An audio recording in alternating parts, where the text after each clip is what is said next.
মলা মাছ দিয়ে ডাঁটা শাক একদম পুরা পুরা করে রান্না করলে এতটা টেস্টি লাগে, একদম মুখে লেগে থাকার মতো। প্রথমে কিছু ডাঁটা শাকের আগাটা আমি ছিঁড়ে নিয়েছি, দেন ভালো করে ধুয়ে অল্প লবণ দিয়ে এটাকে আমি হালকা সিদ্ধ করে নিব। আর এদিকে মলা মাছ কেটে নিয়েছি, এখন ধুয়ে নিব।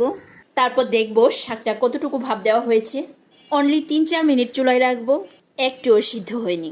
জাস্ট শাকটা তার শরীরটা ছেড়ে দিয়েছে, পানি ছড়ার জন্য ছড়িয়ে দিয়েছিলাম। সেখান থেকে নিয়ে নিচ্ছি একটা কড়াইয়ে, একদম ছোট ছোট আলুগুলোকে 4 ভাগ করে নিয়েছি।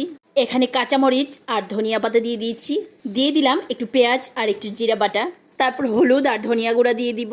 শাকেও যে ধনিয়া পাতা দেওয়া যায় আর দিলে এত টেস্টি লাগে, এটা শিখেছি আমি মূলত আমার ভাগ্নির কাছে।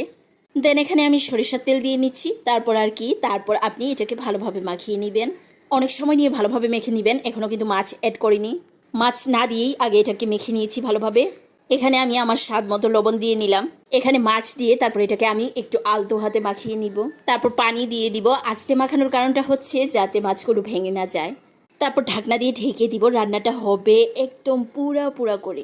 দেখতেই পাচ্ছেন পানিটা কতটা টেনে নিয়েছে, একবার খেয়ে দেখুন।